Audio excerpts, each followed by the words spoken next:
Assalamualaikum warahmatullahi wabarakatuh. Bismillahirrahmanirrahim. Alhamdulillahirabbil alamin wa bihi nasta'in. Wassalatu wassalamu ala sayyidina wa nabiyyina Muhammad wa ala ali sayyidina Muhammad amma ba'du.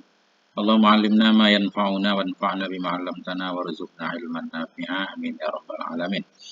Sahabat dan teman-teman semuanya dimanapun berada, semoga semuanya senantiasa dalam lindungan Allah, dalam keadaan sehat walafiat, diberikan kelancaran dalam semuanya. Kita lanjutkan belajar membaca kitab Nasaihul Ibad. Alhamdulillah sudah di bab khumasi ya. Bab 5 perkara makalah yang ke-16. Qala al-musannifu wa syarihu rahimahumallahu ta'ala wa nafa'ana bi'ulumihi ma fid dharaini amin ya rabbal alamin. Wal maqalatu sadisata asyara an ba'dil hukama'i. Bermula makalah yang ke-16 itu dari sebahagian hukama. Dari sebahagian orang-orang bijak, orang-orang ahli hikmah. Rahimahullahu ta'ala, semoga merahmati akannya sebahagian hukama oleh Allah subhanahu wa ta'ala. Apa kata sebahagian hukama? Baina yaday taqwa khamsu aqabatin. Sabit di antara takwa. Maksud di antara takwa, amamat takwa. Sabit di hadapan takwa itu ada 5 aqabah. Apa arti aqabah? Masaidah, tanjakan, tempat naik. Artinya, untuk menggapai takwa itu kita harus melewati 5 tanjakan. Ada 5 bukit. Ada 5 hal besar yang harus kita lewati atau yang harus kita amalkan sehingga kita sampai kepada takwa yang sebenarnya. Itu maksudnya. Man jawazaha nalat taqwa. Barang siapa yang melewati ia akannya, tilkal khamsah. Barang siapa yang melewati ia akan 5 perkara itu, nalat taqwa, niscaya mendapati ia akan takwa. Kalau kita bisa melewati 5 tanjakan, 5 hal berat ini, kita akan sampai kepada takwa juga. Takwa dalam arti sebenarnya. Apa arti takwa di sini? Tarku muradatin nafsi wa mujanabatu nahyillahi ta'ala. Dianya takwa, takwa ini muannas. Dianya takwa itu tarku meninggalkan keinginan-keinginan nafsu. Maksudnya keinginan buruk ya. Meninggalkan keinginan-keinginan nafsu, meninggalkan larangan Allah, melaksanakan perintah Allah, itu namanya takwa. Dalam bahasa yang lain biasanya imtisalu awamirillah wajtinabu nawahih. Laksanakan perintah Allah, meninggalkan larangannya. Nah, itu definisi takwa secara umum. Untuk mendapatkan tingkatan itu kita harus melewati 5 tahapan dulu, 5 tangga. Awaluha ikhtiyaru syiddah ala ni'mah. Bermula yang pertamanya 5 itu memilih berat ala ni'mah di atas nikmat. Syiddah ay siqali. Memilih hidup berat di atas nikmat. Artinya begini, ini contohnya banyak. Jadi meninggalkan maksiat misalkan ya. Kita menginginkan banyak hal. Meninggalkan keinginan itu memang berat. Kalau nikmat itu ya bersenang-senang. Bersenang-senang memang enak. Kita lebih memilih berat untuk tidak melakukan yang senang-senang terlebih dahulu. Nah, ini sebagai latihan sebenarnya. Contohnya bebas apa aja, kita pengen maksiat, dalam maksiat tentunya ada kenikmatan. Walaupun kenikmatan nisbi ya, kenikmatan palsu.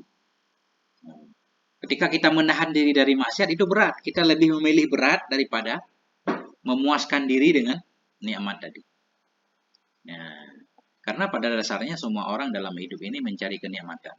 Jadi ahlul ibadah ya, fi ibadatihim alladzu min ahlil lahwi fi lahwihim.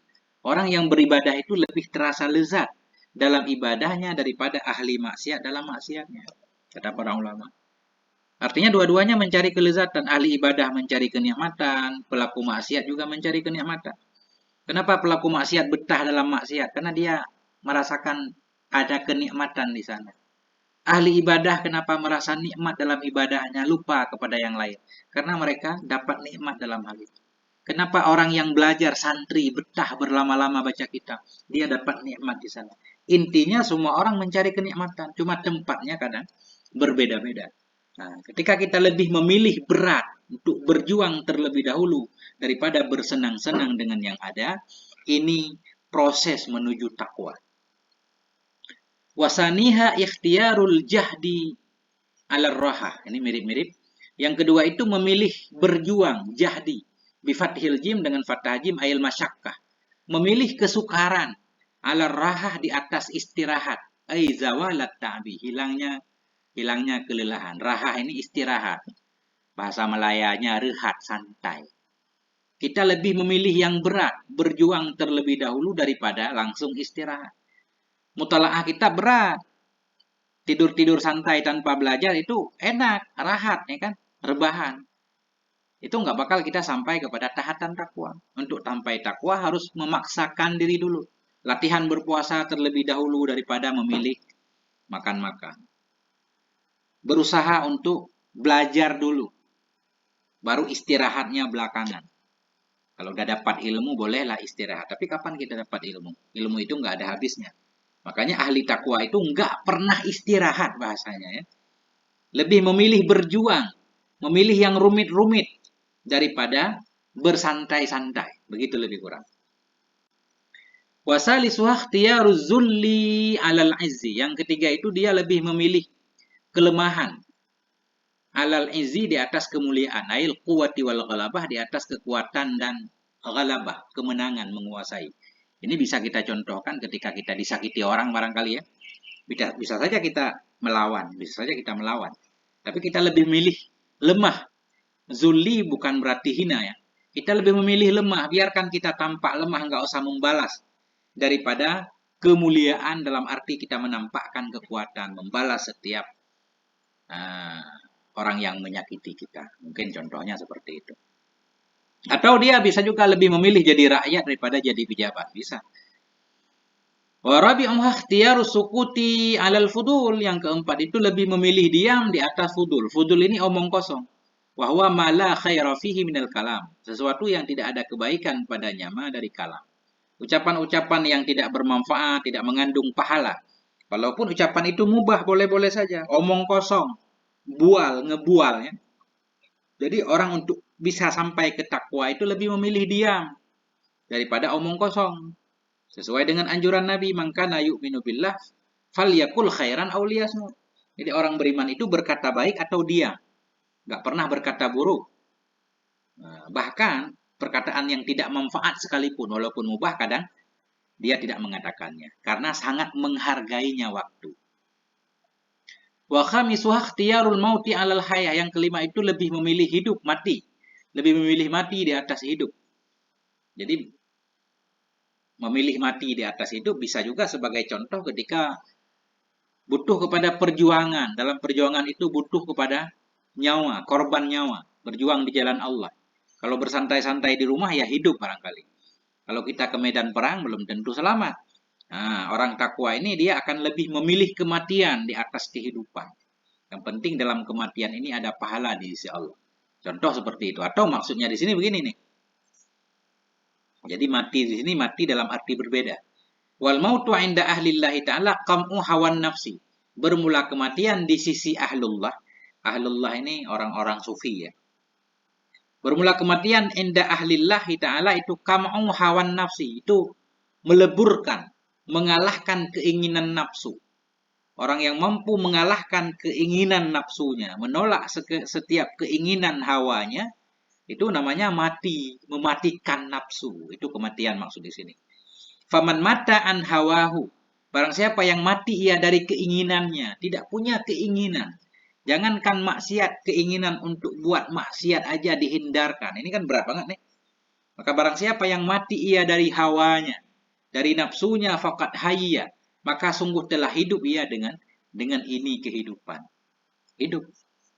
Nah, mutu qabla an tamutu. Sering kita dengar. Saya nggak tahu itu hadis apa-apa. Matilah kamu sebelum kamu mati yang sebenarnya.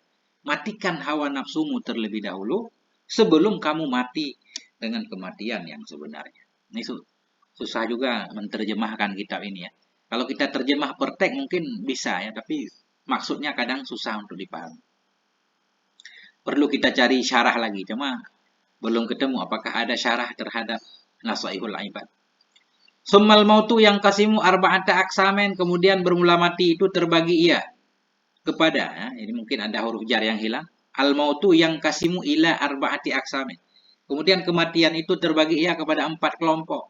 Mautun ahmar, mati merah. Ini saya baru dengar ini. Yang pertama namanya mati merah.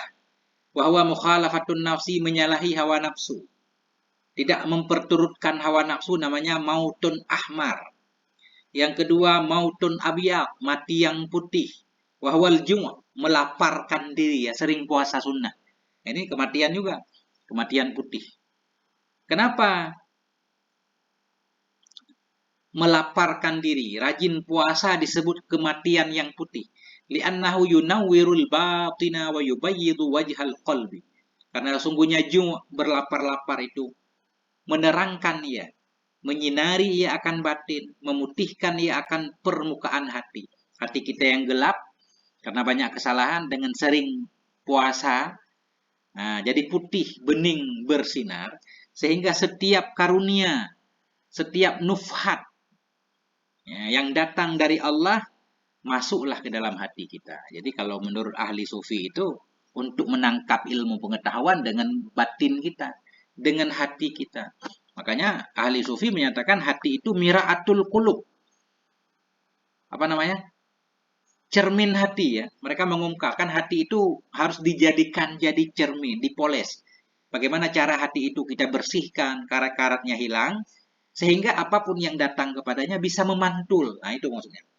Seperti ada sinar matahari, kita punya cermin bersih kan. Sinar matahari yang masuk kepada hati bisa mantul kemana saja. Bisa memantulkan cahaya, kita arahkan kemana saja. Begitu juga hati. Kalau pengen ilmu yang masuk melekat, bersihkan hati kita. Caranya salah satunya dengan tadi berbuat, melaparkan diri. Karena sungguhnya melaparkan diri itu yunawirul batin, menerangi ia akan batin kita. Wa yubayyidu wajhal qalbi, memutihkan ia akan permukaan hati. Faman mata syab'ahu, barang siapa yang matilah oleh kekenyangannya, hayyat fatnatuhu, niscaya hiduplah kecerdasannya. Nah, kalau kita kenyang, otak rada ini apa namanya tumpul ya. Kalau sering kenyang, bawaannya pengen tidur, otak malas bekerja. Begitu barangkali lebih kurang. Saya juga kurang paham. Bismillah. Nah. Yang ketiga mautun akhtar, mati yang hijau. Wahwa lubsul murakka'i minal kharakil mulqatil lati la qimatalah. Mati hijau, dianya mati hijau itu memakai murakka. Lubusul murakka, ini memakai pakaian usang. Murakka itu pakaian usang. Memakai pakaian usang minal kharakil mulaqqah, daripada pakaian-pakaian yang dicampakkan, yang bagi orang lain tidak bernilai. Pakaian allati laqi matalah, yang tidak ada nilai baginya pakaian. Lingqita'ihi, karena sudah terputusnya orang itu. Wasyiddatihi, karena sangat-sangatnya orang itu bil qanaah, dengan menerima apa adanya. Ini berat nih. Bagi orang yang memiliki banyak harta, pengen pakaian mewah-mewah kan?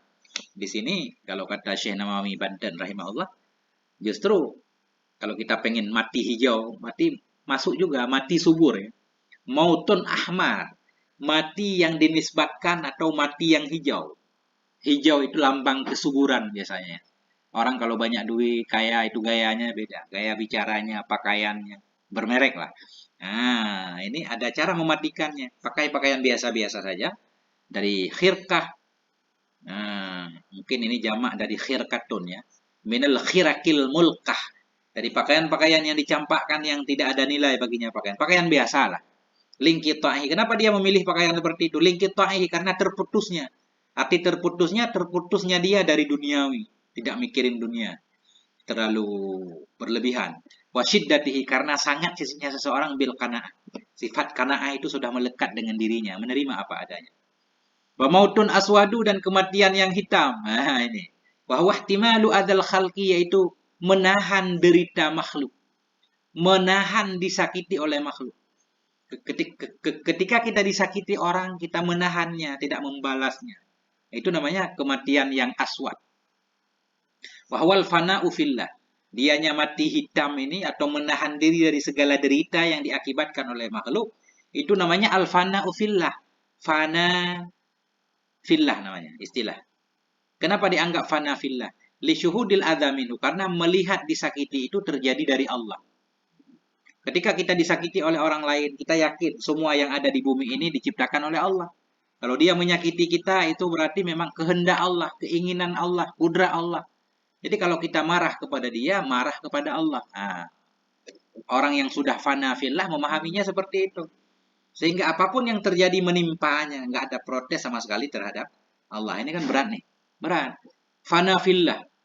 Nah, li syuhudil adza minhu, karena melihat disakiti terjadi dari Allah.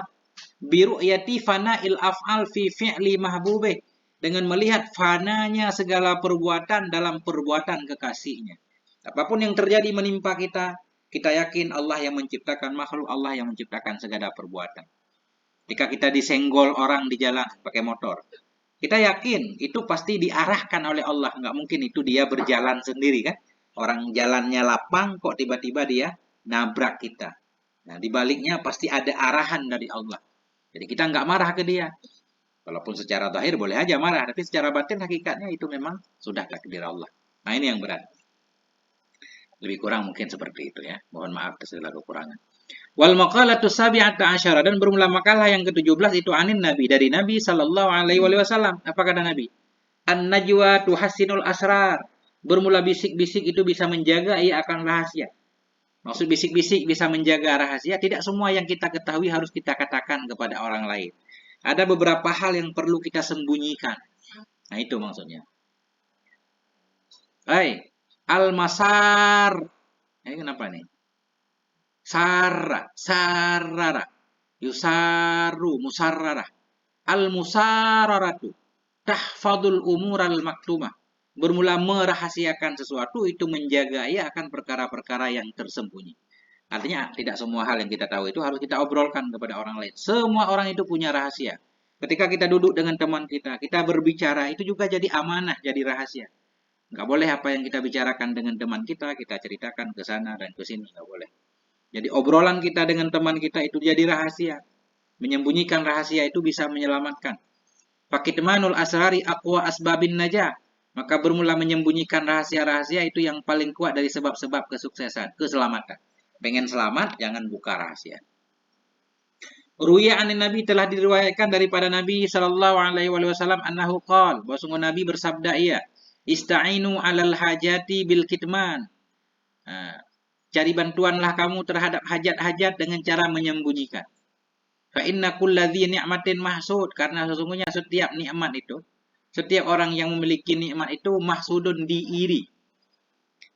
Nah, ini gimana maksudnya? Kata Nabi, cari bantuanlah kamu untuk hajatmu dengan menyembunyikan. Bisa saja maksudnya hajat kita tidak usah kita beritahukan kepada semua orang. Jadi untuk memenuhi hajat kita, kadang kita perlu minta bantuan ke orang-orang tertentu yang kita yakini dia memang bisa membantu kita. Tidak semua kebutuhan kita harus kita ungkapkan. Kadang orang tertawa, malah orang ngetawain kita, bukan ngebantu ya. Jadi teman itu kan kelihatan ketika susahnya biasanya. Jadi minta bantuan terhadap hajat-hajat kita, menyembunyikan rahasia kebutuhan kita. Nah, mungkin lebih kurang seperti itu. Fa inna kulladzi ni'mah, karena setiap orang yang memiliki nikmat itu ada orang yang iri. Nah, setiap nikmat yang kita miliki pasti ada orang yang iri. Karena itu memang dianjurkan juga untuk menyembunyikan nikmat. Maksudnya tidak semua nikmat itu harus kita beritahukan kepada orang lain. Kita punya saldo lah, saldo kita banyak, yang nggak harus saldo kita dikasih tahu ke orang lain. Banyak di luaran sana orang yang nggak punya saldo, yang saldonya nol ya. Ya. Nah itu. Nah, artinya biasa-biasa saja, nggak usah pamer kan. Makan enak segala macam, nggak usah difoto, dipajang segala macam. Banyak yang orang nggak makan, makan nasi doang. Kehidupan itu berbeda-beda. Kalau kita pengen kurang orang yang iri terhadap kita, jangan memamerkan semua nikmat. Nah, mungkin begitu. Wasadaqatu tuhasinul amwal, bermula sedekah itu menjaga ia akan harta. Pengen harta kita terjaga, banyaklah bersedekah. Ruwiya an Abi Darda, telah diriwayatkan dari Abi Darda radhiyallahu anhu, qala, beliau berkata, qala Rasulullah, berkatalah oleh Rasulullah sallallahu alaihi wasallam, ma min yaumin gharabat fi syamsu, tidak ada dari satu hari pun yang terbenam padanya hari oleh mataharinya hari, illa wa malakani, melainkan dua orang malaikat itu yunadiani, memanggil keduanya. Setiap hari ketika matahari terbit ada dua malaikat yang selalu berdoa, Allahumma a'ti munfikan khalafa. Ya Allah, berikan olehmu akan orang yang infak akan ganti. Malaikat yang satu berdoa, ya Allah, kalau orang ini siapapun yang menginfakkan hartanya ganti, ya Allah. Nggak akan berkurang harta dengan sebab kita infak. Wa mumsikan talafa, ya Allah, berikan kepada orang yang menahan hartanya akan kehilangan. Orang yang suka menahan hartanya, tidak mau mengeluarkan sedekah wajib atau sedekah sunnah juga, didoakan oleh malaikat biar rusak hartanya. Wa anzala fi dzalikal Qur'an, dan telah menurunkan ianya Allah pada membahas demikian akan Qur'an. Ada ayat Qur'an yang berkenaan dengan sedekah. Fa amma man a'ta wattaqa. Adapun orang-orang yang memberi ia dan bertakwa ia, wa saddaqa bil husna, dan membenarkan ia dengan yang baik, fasanu yassiruhu lil yusra, maka akan kami mudahkan akan dia bagi kemudahan. Nah, ini tafsir ayat ini rumit ini. Ini kita lihat tafsir Ibnu Abbas. Qala Ibnu Abbas, berkatalah oleh Ibnu Abbas radhiyallahu anhuma. Apa kata Ibnu Abbas? Man a'ta fima umira. Barang siapa yang memberi ia pada apa yang diperintahkan akan dia. Faman a'ta. Apa maksud orang-orang yang memberi ia? Orang-orang yang memberi pada apa yang dia diperintahkan. Kita diperintahkan oleh Allah untuk memberi, bersedekah, bayar zakat. Kemudian kita memberikan. Nah, jadi a'ta di sini man a'ta fima umira. Orang-orang yang memberikan ia pada apa yang dia diperintah. Wattaqa. Wattaqa ayatnya artinya takwa ia pada ma yang hadir ia. Kemudian harta yang tersisa pada dia, dia jaga dengan baik. Dia bertakwa. Artinya dia takwa dalam menggunakan hartanya. Tidak digunakan dalam maksiat. Wasaddaqa bil khalafi min ata'i. Dan percaya ia dengan diganti dari pemberiannya. Wasaddaqa bil husna, membenarkan ia dengan husna. Apa maksudnya? Sesudah dia memberi, kemudian dia menjaga harta yang ada dengan baik, digunakan untuk yang halal. Wasaddaqa, dia percaya dengan yang baik. Dia percaya apa yang sudah dia infakkan akan diganti oleh Allah. Itu artinya. Wasaddaqa bil khalafi min ata'i. Percaya ia dengan diganti dari pemberiannya. Fasanu yassiruhu artinya fasanu hayyi'uhu, maka akan kami siapkan kepada dia lil khaslatil lati, bagi perkara-perkara alati itu addi, yang membawa ianya perkara ila rohah, kepada kedamaian. Kalau kita mau melaksanakan seperti ini, memberikan apa yang Allah perintahkan untuk diberikan, wattaqwa, kita menjaga apa yang tersisa di diri kita, wasaddaqa, kita percaya dengan ganti Allah, maka Allah akan membimbing kita menuju kepada kemudahan. Nah, lebih kurang seperti itu. Wal ikhlasu yuhassinul a'mal, dan bermula ikhlas itu membentengi ia, menjaga ia akan amal. Kalau ikhlas dalam beramal, amal kita akan awet abadi sampai hari kiamat. Fa'ala maratibil ikhlasi tasfiyatul amali an mulahadatil khalqi. Jadi ikhlas itu bertingkat-tingkat. Fa'ala, maka bermula yang paling tinggi dari derajat ikhlas itu tasfiyah, membersihkan amalan kita an mulahadatil khalqi, dari memperhatikan makhluk. Jadi amal kita itu bukan karena makhluk. Nah, itu tingkatan ikhlas paling tinggi.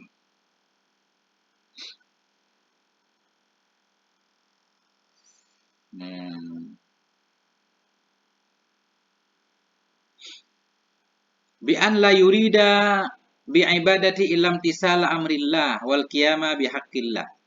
Dengan bahwa tidak menginginkan ia dengan ibadahnya kecuali melaksanakan perintah Allah dan melaksanakan hak-hak hakil ubudiyah. Ya, bi haqqil ubudiyah. Maksud dia dalam beramal tidak memperhatikan makhluk, yaitu dia tidak menginginkan dengan ibadahnya kecuali hanya melaksanakan perintah Allah, melaksanakan hak-hak kehambaan. Kita sebagai hamba ya tugasnya beribadah. Duna iqbalin nasi alaih, bukan menghadapnya manusia kepada dia bil mahabbati, dengan cinta, wasanai, dengan sanjungan, wal mali, harta, wa nahwi dzalik, dan lain-lain. Bukan tujuan kita dalam beribadah, dalam apapun kebaikan yang kita lakukan, supaya manusia mengikuti kita, mencintai kita, memuji kita, memberikan hartanya kepada kita, dan lain-lain. Nah itu, ini berat juga. YouTuber carinya follower kan. Cari follower. Nah, cari banyak penonton. Ini gundul mantul nggak ada penontonnya. Orang nggak suka channel baca kita. Mungkin hanya orang-orang pesantren barangkali yang suka ya. Karena memang kalau kita nggak punya dasar pesantren ya ribet nyimak kitab. Kayak bertele-tele maknanya panjang ya. Domernya, i'rabnya. Bukan salah orang. Nah, salah saya mungkin karena tidak menggunakan terjemahan bebas. Tapi nggak apa-apa. Yang penting ada manfaatnya walaupun hanya kepada sebahagian. Wal martabatu saniyatu ayya'mala lillah. Bermula martabat yang kedua, tingkatan ikhlas yang kedua itu ayya'mala lillah, beramal ia untuk Allah. Liyu'tiyahul hududal ukhrawiyah, supaya memberikan ianya Allah kepada dia akan bahagian-bahagian akhirat. Kita beramal supaya dapat pahala. Ini masih dianggap ikhlas juga. Nah, ini kal ib'an ini ya. Kal ib'adi anin nar, seperti dijauhkan dari neraka. Kita beribadah supaya diselamatkan, jangan dimasukkan ke neraka. Wa idkhalihil jannata, seperti dimasukkannya dia ke dalam sorga. Wa tan'imihi, seperti diberi nikmat kepadanya. Bi anwa'i malatiha, dengan berbagai macam kelezatannya nikmat. Nah, boleh, masih dianggap ikhlas juga. Kita beribadah, beramal kepada Allah supaya Allah memberikan kita bahagian-bahagian akhirat. Dijauhkan dari neraka, dimasukkan ke dalam surga, diberikan berbagai macam kenikmatan. Kenikmatan, kelezatan surga juga boleh ya. Malaziha. Dimasukkan dia ke dalam surga, diberi nikmat kepada dia dengan berbagai macam kelezatan surgawi. Boleh. Wal martabatu salisatu, bermula tingkatan yang ketiga dari tingkatan ikhlas itu ayya'mala lillah, beramal ia untuk Allah, liyu'tiyahu haddan dunyawiyan, supaya memberikan ianya Allah kepada dia akan bahagian duniawi. Kita rajin sholat supaya mudah rezeki. Nah, itu masih dianggap ikhlas juga walaupun tingkatannya rendah ya. Nah, artinya kita ibadah hanya karena perut lah. Urusan perut, urusan kemewahan. Nah, beramal ya untuk Allah supaya memberikan ya Allah kepada dia haddan dunyawiyan, akan bahagian dunia, atau si'atir rezeki, seperti kelapangan rezeki, wadaf'il mu'ziyat, dihilangkan hal-hal yang menyakiti kita. Nah, ini masih bisa dianggap ikhlas karena kita mintanya kepada Allah. Walaupun orang sufi ini menganggap ini ria ya. Maksudnya bukan ria, syirik juga ini. Menyekutukan yang mestinya ibadah itu bukan karena apa-apa, tapi karena ada karenanya. Itu kurang bagus. Tapi ya nggak apa-apa ini. Tingkatan kita orang awam boleh saja. Kita rajin sholat kan. Sholatnya memang karena Allah. Sholatnya karena Allah. Tapi dibaliknya kita pengen Allah melancarkan hidup kita, mudah rezeki kita, sehat badan kita, anak istri kita sehat. Boleh-boleh saja. Wa ma'ada dzalika riya'un madhmum, dan selain yang demikian itu dianggap ria yang tercela. Nah, jangan sampai ibadah kita benar-benar nggak ada karena Allahnya. Arti nggak ada karena Allahnya, misalkan kita melakukan sesuatu kalau bukan karena yang lain tadi kita nggak akan melakukannya. Nah, itu tandanya bukan karena Allah. Nah, itu bahaya.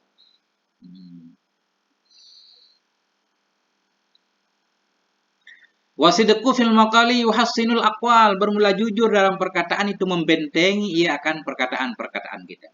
Artinya jujur itu menyelamatkan kita ya. Fal kadhibu ghairu maqbulin kalamuhu 'indallah. Maka bermula pembohong itu tidak akan diterima ucapannya di sisi Allah. Ghairu maqbulin kalamu. Kalamu ini naib fa'il maqbul. Maka bermula pendusta itu tidak akan diterima ucapannya di sisi Allah, wa indal khalqi, di sisi makhluk.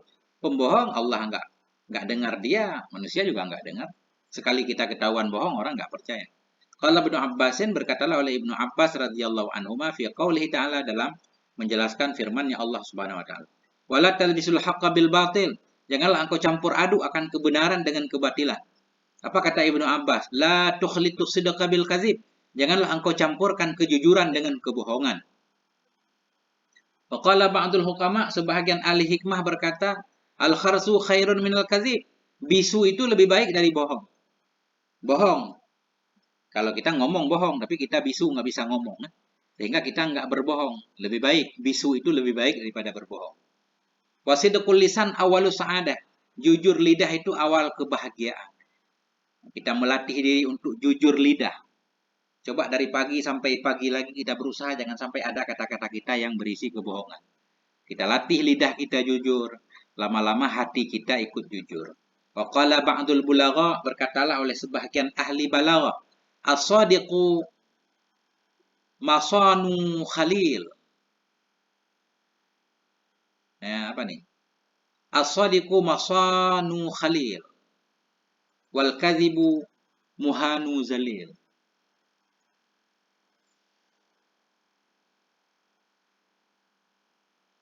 Hmm. Bermula orang yang jujur itu musanu khalil, itu akan dijaga kekasihnya. Kalau kita jujur, nah ini gimana memahaminya? Ahli balaghah. Orang yang jujur itu kekasihnya terjaga. Maksudnya begini, barangkali lebih baik kita jujur tapi menyakiti pasangan kita ya. Kadang kita melakukan kesalahan jujur, memang menyakiti, tapi itu terjaga, kekasih kita nggak akan pergi meninggalkan kita kalau kita jujur. Wal kadhibu muhanu zalil, bermula orang yang bohong itu dihina, muhanu dihinakan, lagi hina, muhanu hanen. Wal kadhibu muhanu zalil, bermula orang yang berbohong itu yang dihina dari terhina. Muhanu zalil barangkali ya. Itu yang terhina lagi hina. Jadi orang yang jujur itu terjaga kekasihnya. Kalau kita berbuat kesalahan kadang lebih baik jujur. Walaupun pahit tapi ada peluang untuk dimaafkan.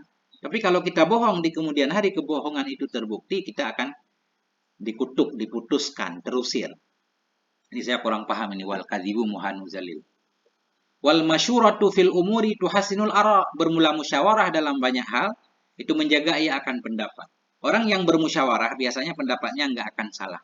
Apapun yang kita lakukan kalau hasil musyawarah itu banyak lebih tepat sasaran.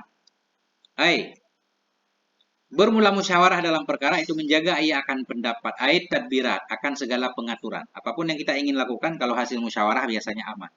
Fal masyuratu sababu najati min sihamid dzulmi. Bermula musyawarah itu menjadi sebab keselamatan dari panah-panah kezaliman. Kalau kita jadi pemimpin, jadi apapun, jadi ketua, melakukan sesuatu tanpa musyawarah, pada akhirnya ketika kita salah jalan, semua panah itu menuju kepada kita. Kita diserang. Tapi kalau hasil musyawarah, aman. Nah, Ruwiya anin Nabi, diriwayatkan dari Nabi sallallahu alaihi wasallam annahu qala, bahwa sungguh Nabi alaihi wasallam berkata, ya Nabi, al masyuratu hisnun minan nadamah. Musyawarah itu benteng dari penyesalan. Wa amanun minal malamah, dan keamanan dari celaan. Kalau musyawarah kita nggak akan menyesal. Aman dari celaan, nggak ada peluang untuk dicela kalau yang kita lakukan hasil musyawarah. Qala Ali bin Abi Thalib karramallahu wajhah. Berkatalah oleh Sayyidina Ali bin Abi Thalib karramallahu wajhah wa radhiya anhu, apa kata beliau? Ni'mal muwazarah al musyawarah. Sebaik-baik ni'mal muwazarah, sebaik-baik muwazarah. Muwazarah itu apa ya? Kayak menteri gitu ya. Apa kita artikan? Sebaik-baik wazir. Sebaik-baik gimana arti yang tepat? Wazir itu menteri, pembantu kita ya. Kalau muwazarah berarti kementerian. Mas Dan, gimana artinya? Sebaik-baik permusyawaratan itu musyawarah. Apa? Sebaik-baik muafakat itu musyawarah. Ya, mungkin begitu ya. Wabi'sal isti'adadu al istibdad, dan sebaik-baik persiapan itu istibdad, penjajahan. Jadi istibdad ini kita apa namanya? Kekeh ya. Kita pengen menang sendiri, pengen menerapkan pendapat kita tanpa dengar pendapat orang lain. Ini istibdad namanya. Semacam penjajahan. Seburuk-buruk persiapan itu istibdad. Kita pengen menang sendiri. Wal masyuratu bisukuni syin wa fathil waw. Dan bermula masyurah itu dengan sukun syin. Masyurah. Fathah waw. Masywarah. Masywarah. Berarti bukan masyurah ini. Masywarah. Bermula masywarah itu dengan sukun syin dan dengan fathah waw. Dengan fathah waw. Masywarah. Oh, bidhammi syin, atau dengan dhammah syin juga boleh. Masyu. Dan sukun waw. Masyurah boleh. Masywarah juga boleh. Nah, bahasa Indonesianya musyawarah. Wallahu a'lam bishawab. Lebih kurang seperti itu. Nah, mungkin pemahamannya rada kurang, ya mohon diluruskan kembali. Wallahu a'lam bishawab. Walhamdulillahirabbil alamin. Wal afwa minkum. Wassalamualaikum warahmatullahi wabarakatuh.